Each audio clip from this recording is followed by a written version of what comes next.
Sentence ہے نا جو آپ نے بولا تھا کہ اللہ سنبھال لے گا. بالکل ultimately you have to leave everything to اللہ.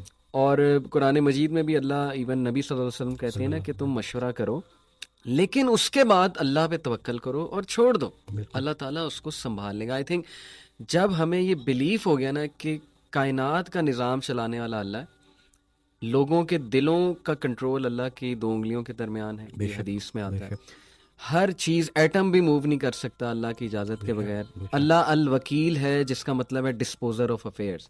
تمام افیئرز اللہ نے ڈسپوز آف کرنے ہیں. جو آپ کی زندگی میں ہو رہا ہے یہ آپ توکل رکھیں, یقین رکھیں کہ وہ اللہ کی اجازت سے ہو رہا ہے, اس کا ایک مقصد ہے. بس آپ نے یہ تلاش کرنا ہے بجائے کہ اس غم کو اپنے سر پہ چڑھانے کے.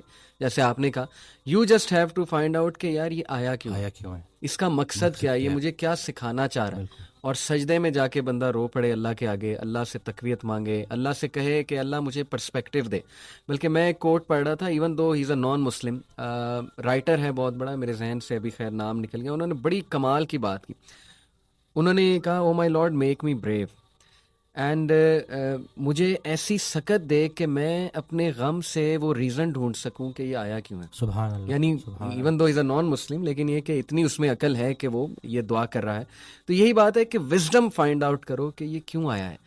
اور بلکہ میں ڈاکٹر صاحب ایک میرے دوست ہیں بڑے اچھے اسکالر ہیں, انہوں نے ایک بڑی پیاری بات کی. انہوں نے کہا کہ جب بندے پہ غم آئے نا تو چلو کچھ دیر غمگین رہنا یہ نیچرل ہے, فطری ہے. رسول اللہ صلی اللہ علیہ وسلم پہ بڑے غم آئے, حضرت ختیجہ کی جو ڈیتھ تھی وہ اس سے بڑا غم نہیں تھا. The most smiling face did not smile for months. تو اٹس نیچرل اوکے, لیکن وہ رک نہیں گئے. ایسا نہیں تھا کہ وہ آئسولیشن میں چلے گئے, یا ایسا نہیں تھا کہ سارے کام ٹھپ ہو گئے. کیونکہ میرے دوست نے کہا کہ دیکھو جب ہم ٹھپ ہو جاتے ہیں نا یہ پیسو شکوہ ہے اللہ سے. اتنی تو ہمت نہیں زبانی رب سے شکایت کریں, لیکن یہ کہ ہم ٹھپ ہو کے دکھاتے ہیں کہ جی بس میں تو راضی نہیں آپ کی رضا میں, انڈائریکٹلی تو ہم یہی کہہ رہے ہیں. انہوں نے کہا جو لوگ غم میں کھڑے ہو جاتے ہیں نا ان کا دل نہیں کر رہا صبح اٹھنے کا, بستر پہ پڑے رہتے ہیں. آئی ایم شیور آپ بھی ایسی کنڈیشن سے گزرے ہیں کہ اٹھنے کا دل ہی نہیں کرتا, ہمت ہی نہیں کہ جی بندے کا دل کرتا ہے میں سویا رہوں, ریالٹی میں آؤں ہی نا. مطلب ریالٹی سو بیڈ.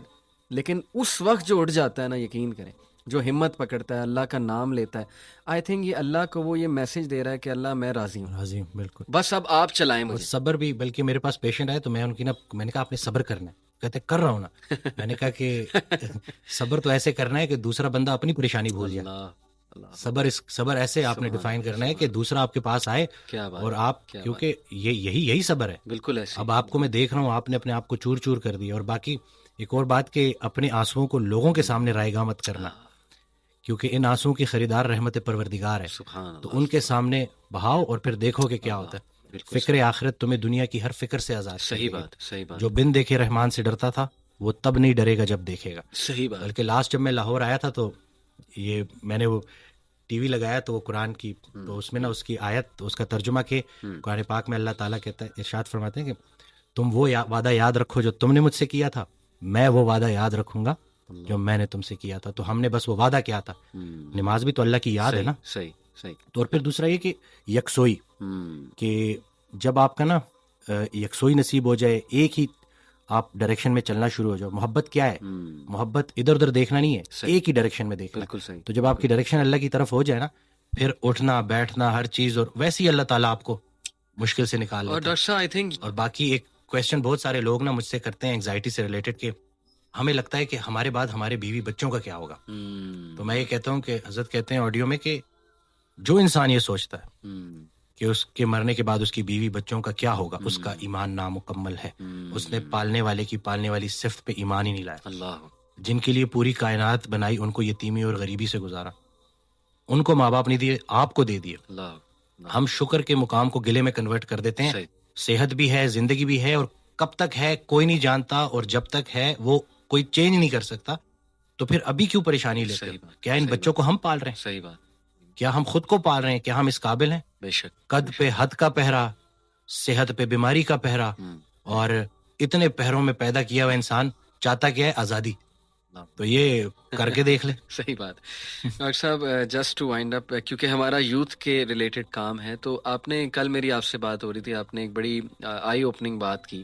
آپ نے کہا کہ ہم نہ ہی مینٹلی, نہ ہی فزیکلی, نہ ہی اسپرچولی اپنی یوتھ پہ کام کر رہے ہیں اور ہم ایک بہت کمزور جنریشن چھوڑ کر جا رہے ہیں. تو what is your message for the youth in particular, کیونکہ مینٹلی بھی, ایموشنلی بھی, فزیکلی بھی آپ کی بات ٹھیک ہے, ہم ایک کوئی طاقتور جنریشن نہیں چھوڑ کے جا رہے.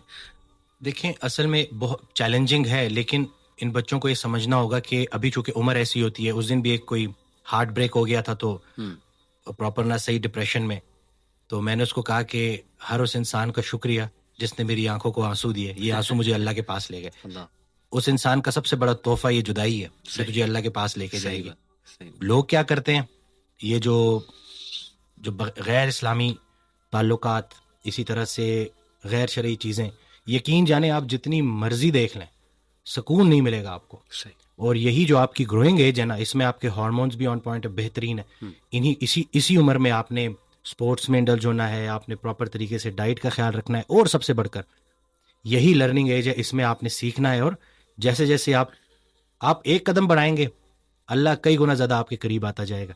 اور یہ ٹرائیڈ اینڈ ٹیسٹڈ چیزیں, مجھے یہ بچپن میں سکھایا گیا تھا کہ صرف شہرت, دولت اور یہی چیزیں ہوں گی تو بس یہی سب کچھ ہے, کیونکہ ہم ادھر ادھر یہی دیکھ رہے تھے. لیکن سب کچھ ہوتے ہوئے بھی انتہائی بڑا خلا تھا جو پورا نہیں ہو رہا تھا. تو ہم تو چلیں, وہ کہتے ہیں اگر سیدھی طریقے سے اللہ کے راستے پہ نہیں آتے تو اللہ گھما کے لے کے آئے گا. تو ہمیں تو بہت سی چیزوں سے آپ نہیں گزریں گے انشاءاللہ ان چیزوں سے. آپ کے پاس یوٹیوب پہ کانٹینٹ موجود ہے جو خالصتاً اللہ کی رضا کے لیے لوگ بنا رہے ہیں. ہمارا جو وقت تھا, دور تھا, اس میں ٹھیک ہے ہمیں شاید اس طرح سے توجہ نہیں دی گئی, لیکن اب آپ کے پاس آپشنز ہیں اور آپ پراپر طریقے سے جو صحیح, دیکھیں دنیا چلی گئی تو چلی گئی, دین چلا گیا تو پیچھے کیا رہ گیا. تو میں کہتا ہوں کہ دنیاوی تعلیم میں جتنا عبور حاصل کر سکتے ہیں کریں, لیکن اللہ کو بیچ میں رکھنا ہے. صحیح بات. اور دوسرا یہ کہ فائدہ بخش ہونا ہے لوگوں کے لیے, کہ آپ کی ذات سے لوگوں کو نفع ہو. صحیح بات. تو یہ انشاءاللہ اگلی جب جنریشن ہمیں ریپلیس کرے گی تو وہ ہم کوشش کریں گے جی انشاءاللہ. اللہ کے قریب ہونے سے آپ کو مینٹل اسٹرینتھ ملے گی, پرسپیکٹیو ملے گا. جتنے بھی عظیم کام ہیں وہ غیر عظیم زمانوں میں ہی ہوئے ہیں. غیر عظیم جہالت کے معاشرے کے ساتھ اللہ دو کام کرتا ہے, یا عذاب بھیجتا ہے یا رحمت للعالمین کو بھیجتا ہے. تو رسول اللہ صلی اللہ علیہ وسلم ہمارے دلوں میں ہے, تو جن کے دلوں میں رسول پاک صلی اللہ علیہ وسلم کی عملی محبت ہے, اللہ ان پہ عذاب نہیں بھیجتا. تو نیگیٹو نہ سوچا کرے پتہ نہیں ملک کا کیا ہوگا, نہ یہ چیزیں آپ نے بگاڑی ہیں, صحیح بات, نہ آپ یہ ٹھیک کر سکتے ہیں, اللہ ہی ٹھیک کرے گا. لیکن آپ خود کو تو ٹھیک کر سکتے ہیں نا. زبردست. جس نے اپنے آپ کو پہچانا اس نے اپنے رب کو پہچانا. تو اپنے آپ سے آپ آشنائی حاصل کر لیں اور دیکھ لیں کہ آپ کا انٹرسٹ کیا ہے. بالکل صحیح. جو بھی کام کریں انٹرسٹ سے کریں, اور اس میں حصہ لوگوں کا رکھ دیں کہ لوگوں کے کام آئے آپ, تو باقی انشاءاللہ کامیابی ہے. امیزنگ سر, بہت شکریہ, بہت اچھا لگا. may Allah bless you. Allah تعالیٰ آپ کو بلانے کے لیے شکریہ. نہیں, اٹس این آنر. اللہ آپ کو مزید ترقیوں سے نوازے, اللہ تعالیٰ برکت دے آپ کو لائف میں, اور دنیا آخرت دونوں کی بہترین چیزیں دیں انشاءاللہ. Will keep in mind. انشاءاللہ. جزاک اللہ. السلام. Thank you.